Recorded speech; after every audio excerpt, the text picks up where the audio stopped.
Shalom saudara-saudaraku yang diberkati Tuhan, kembali berjumpa dengan saya pada pelajaran sekolah sahabat kita. Dan pelajaran sekolah sahabat kita sudah memasuki pelajaran yang ke-8 dengan judul Penciptaan Kitab Kejadian sebagai pondasi bagian yang pertama. Dan ayat inti kita terdapat di dalam Yohanes pasal 1 ayat 1 sampai ayatnya yang keempat. Pada mulanya adalah firman, dan firman itu bersama-sama dengan Allah, dan firman itu adalah Allah. Ia pada mulanya bersama-sama dengan Allah.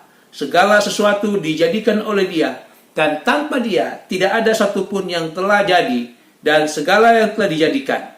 Dalam Dia ada hidup, dan hidup itu adalah terang manusia. Mari kita tunduk kepala, kita berdoa. Bapa di surga, pada saat ini kami akan menerima berkat-Mu melalui pelajaran sekolah sahabat. Oleh karena itu Bapa, kami memohon kuasa urapan Roh-Mu yang kudus menjadi bagian kami semua, dan juga hamba yang akan menerangkan akan kebenaran firman Tuhan melalui pelajaran sekolah sahabat ini. Terima kasih Bapa, di dalam nama Tuhan Yesus. Amin. Saudara-saudara, Kejadian pasal 1 sampai Kejadian pasal yang ke-11 merupakan dasar bagi keseluruhan Alkitab, di mana ajaran-ajaran dan doktrin-doktrin utama Alkitab bersumber dari pasal-pasal ini. Seperti doktrin ataupun ajaran mengenai penciptaan, mengenai kealahan, mengenai firman Tuhan, mengenai hari Sabat, mengenai pernikahan, asal mula dosa, penata layanan, mengenai rencana penebusan, dan juga janji Mesias ataupun juru selamat itu. Jadi pasal-pasal ini menceritakan kronologis ataupun peristiwa-peristiwa Alkitab dari penciptaan sampai zaman Abraham, di mana semua doktrin dan ajaran inilah yang kita akan pelajari di sepanjang minggu ini, dan juga sampai pelajaran kita nanti di minggu yang akan datang. Baik, saudara-saudara, kita akan masuk pelajaran yang pertama dengan judul Pada Mulanya. Alkitab dimulai dengan kata-kata pada mulanya. Kata-kata yang paling agung, yang kedalaman artinya tidak terukur. Di mana pertanyaan-pertanyaan filosofi mengenai siapa kita, mengapa dan bagaimana kita berada di sini dijawab oleh kalimat pertama dalam Alkitab, pada mulanya. Saudara-saudara, kitab Kejadian menyatakan bahwa kita diciptakan oleh Allah, bukan karena kebetulan atau berevolusi sebagaimana yang diteorikan oleh Darwin. Pada mulanya, Kejadian 1 ayat 1 berarti bahwa Allah sudah ada sebelum waktu penciptaan. Kalau di kitab lainnya seperti Yohanes 1 ayat 1 sampai 3, Ibrani 1 ayat 1 dan 2, di situ ditegaskan tentang sifat dan kerja kreatif Allah melalui Yesus Kristus.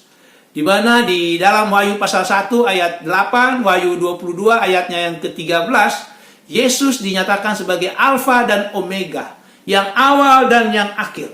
Artinya, Yesuslah yang mengawali segala sesuatu. Maka Yesus juga pada akhirnya yang akan menyelesaikan apa yang Yesus telah awali. Oleh karena itu, hanya kepada Yesuslah kita memiliki dan menaruh pengharapan kita. Pelajaran penting yang pertama, saudara-saudara, apakah pengertian yang dalam dari kata-kata pada mulanya? Pengertian mendalam dari kata-kata pada mulanya adalah Allah sudah ada sebelum waktu penciptaan. Dan Allah melalui Yesus, yaitu Alfa dan Omega, yang awal dan yang akhir, segala sesuatu diciptakan. Oleh karena itu, Yesuslah pengharapan bagi kita. Pelajaran yang kedua judulnya Hari-hari Penciptaan. Saudara-saudara, setelah teori evolusi, beberapa tahun terakhir ini, ada kecenderungan untuk melihat pekan penciptaan sebagai sesuatu yang tidak harafiah atau hanya kiasan saja. Lalu apa yang Alkitab ajarkan mengenai hari-hari di dalam pekan penciptaan? Saudara-saudara, kata Ibrani Yom atau hari digunakan secara konsisten di sepanjang narasi penciptaan di dalam kitab Kejadian untuk hari harafiah, yaitu satu hari yang kita pahami seperti sekarang ini. Lalu di dalam Kejadian pasal 1 ayatnya yang ke-5, Allah sendirilah yang menentukan atau menamakan Yom atau hari itu untuk satuan waktu pertama. Dengan demikian, 7 hari penciptaan harus dipahami sebagai satu satuan waktu yang seperti kita pahami. Dan tidak ada indikasi dalam penggunaan istilah atau dalam bentuk narasi penciptaan yang menyatakan adanya kesenjangan hari-hari.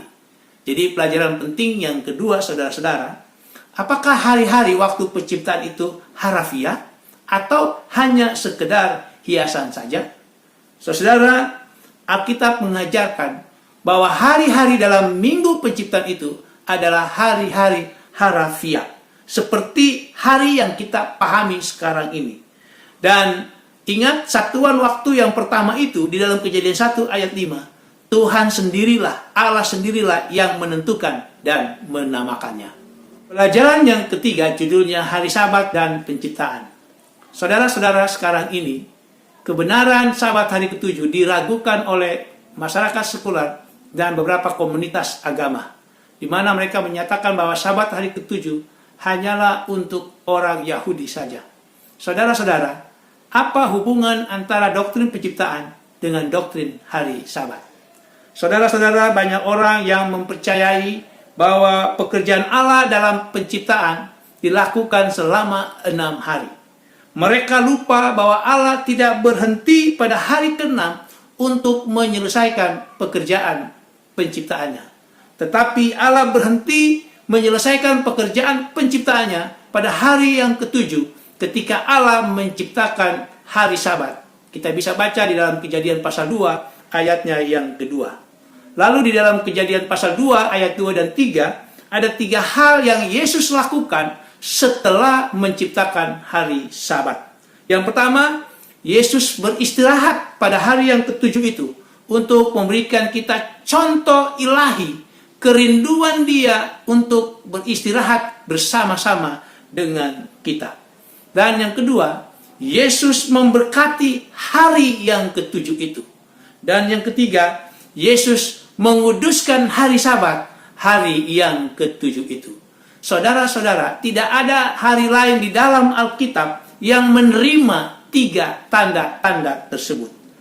Dan ketiga perbuatan itu diulangi lagi di dalam hukum yang keempat, di dalam Keluaran 20 ayat 8 sampai ayatnya yang ke-10. Di mana hukum itu ditulis oleh jari tangan Allah sendiri. Kita bisa baca di dalam Bilangan 31 ayatnya yang ke-18. Dan Allah menunjuk kembali doktrin penciptaan sebagai dasar bagi doktrin hari Sabat. Kita bisa baca di dalam Keluaran 20 ayatnya yang ke-11. Jadi saudara-saudara, pelajaran penting yang ketiga, apakah doktrin hari Sabat berhubungan dengan doktrin penciptaan? Saudara-saudara, hari Sabat adalah tanda bahwa Allah telah menyelesaikan pekerjaan penciptaannya. Hari Sabat adalah satu-satunya hari di dalam Alkitab di mana Allah beristirahat setelah pekan penciptaan, lalu memberkati hari Sabat dan menguduskan hari Sabat. Jadi saudara-saudara, hari Sabat adalah tanda bagi orang-orang yang mempercayai bahwa alam semesta ini diciptakan oleh Allah. Dengan demikian, doktrin hari Sabat sangat berhubungan erat dengan doktrin penciptaan. Sekarang kita akan melanjutkan pelajaran kita, pelajaran yang keempat dengan judul Penciptaan dan Pernikahan. Saudara-saudara, dalam 10 tahun terakhir ini, kita dapat melihat perubahan besar cara pandang masyarakat dan negara terhadap lembaga pernikahan, hubungan antara gereja dengan negara, serta kesucian pernikahan dan keluarga.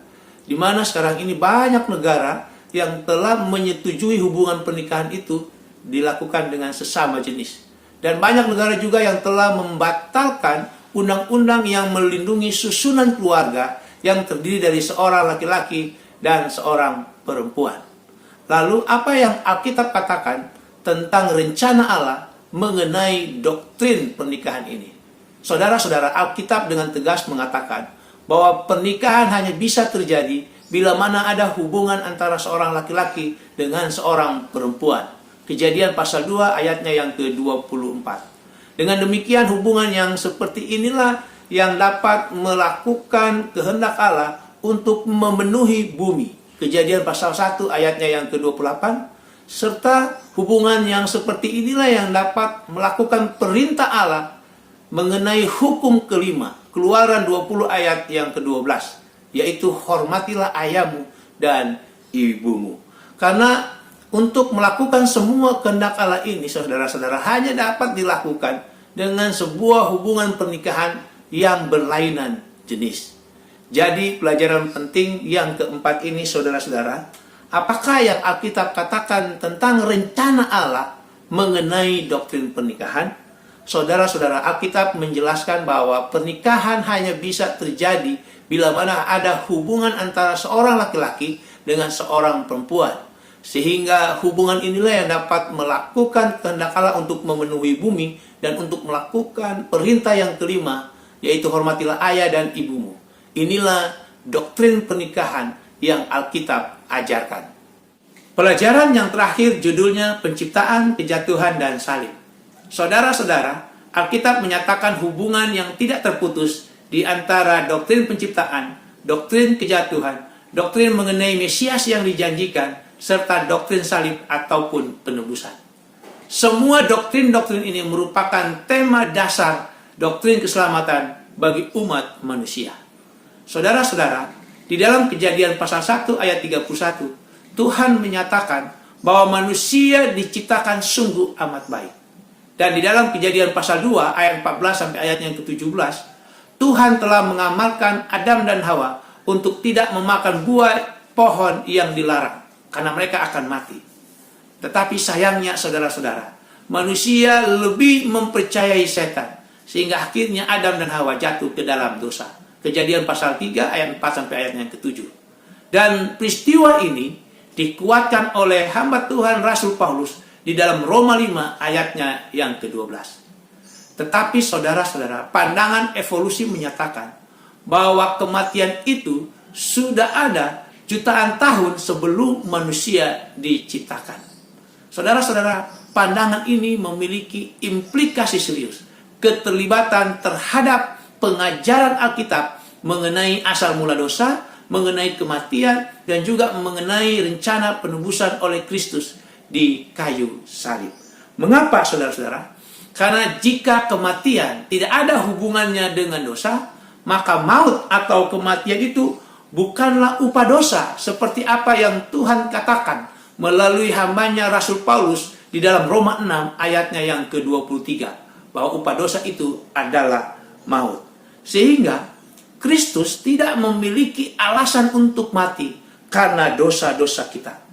Saudara-saudara, kepercayaan kepada teori Darwin, sekalipun prosesnya dilakukan melibatkan beberapa konsep Allah, itu akan menghancurkan iman dan kepercayaan kekristenan kita. Oleh karena itu, saudara-saudara, doktrin penciptaan, doktrin kejatuhan, doktrin salib ataupun penebusan adalah doktrin-doktrin yang tidak mungkin dipisahkan. Doktrin-doktrin ini saling berhubungan satu dengan yang lainnya.